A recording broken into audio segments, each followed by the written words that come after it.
गिबियावनो बड'लेण्ड थान्दै आरो बड'लेण्ड रादाब नखरनि गासैनिसिमबो बोखावजायै लखिमपुर जिल्ला दुलाराय बाथौ गौथुम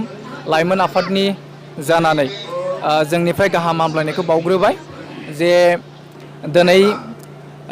से काति माइनाव खेराइ फोरबोनि गेजेरजों जों बेखौनो मेसेज होनो सानो जे बर' माहारियारिया आबादनि सायावनो गाहायै बिथा खालामनानै रायजो बा जिउ खुंबोदों। दा बे हिसाबै जोङो से काति माइनाव खेराइ फोरबो बा नैबे काति फोरबोआव जे जोंनि गाहाय आबाद जेरै माइसालि आबाद, बे माइसालि आबादा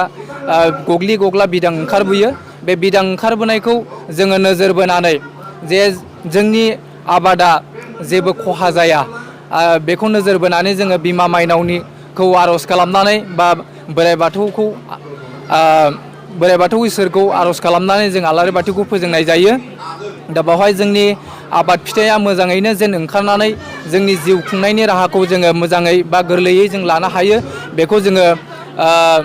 खालामनाय जायो। दा बेनि गेजेरजों जों आलारि बाथि फोजोंनायनि गाहायै बिगियानारि नोजोरजों जोङो बुंनो थाङोब्ला नैबे जे आलारि बाथिखौ फोजोंनाय लोगो लोगोनो जोङो इसोरखौबो आर'ज गाबनाय मोनसे बिथिङा फैखाबायानो आरो बेनि गेजेरजों जोङो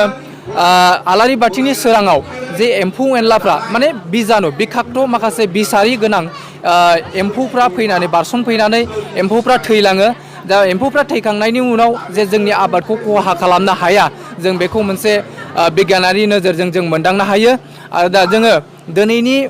से काति माइनाव खेराइ फोरबोनि गेजेरजों जों बेखौ बुंबावनो लागोन मा जे गोदोनिफ्रायनो बर' माहारियारि हिसाबै जों बाथौ धोरोमखौ जोङो फालिबोबाय थादों बा बाथौ धोरोमानो जोंनि मोनसे माहारियारि धोरोम हिसाबै जोङो जे जोंनि से काति माइनाव खेराइ फोरबोजों गोथौ सोमोन्दो थानाय जोंनि माहारियारि थांनाय थैनायनि गासै बाथ्राफ्रा हाबनानै गासैबो बिथिंफ्राव हाबनानै थानायलाय नैफोरखौ जोङो जे जोंनि लाइमोनफ्रा दा आथिखालनि बा गोदानै जोङो लाइमोनफ्रा जोंनि सान्थौनि सायाव रिसार्च खालामनानै स्टाडि खालामनानै लिरबिदां लिरनानै फोस्रावनायनि गोनांथि दं होननानै जों सानो आरो बेबायदि लिरनानै फोस्रावनायनि गेजेरजों जोंनि धोरोमखौ बुहुमनाङै जोङो फोस्रावनायनि मोनसे बिथिंखौ जों लानो हागोन आरो बेनि गेजेरजों जोङो मा जोंनि धोरोमारि थुनलाइखौ जोङो बा धोरोमारि थुनलाइनि बाख्रिखौ जोङो आबुं खालामनो हागोन होननानै जोङो साननो हायो आरो जोङो बेनि गेजेरजों जोंनि हारिमुखौ जोङो रोखायै जोङो बेरखांहोनो हागोन होननानै जोङो मिजिंथिदों।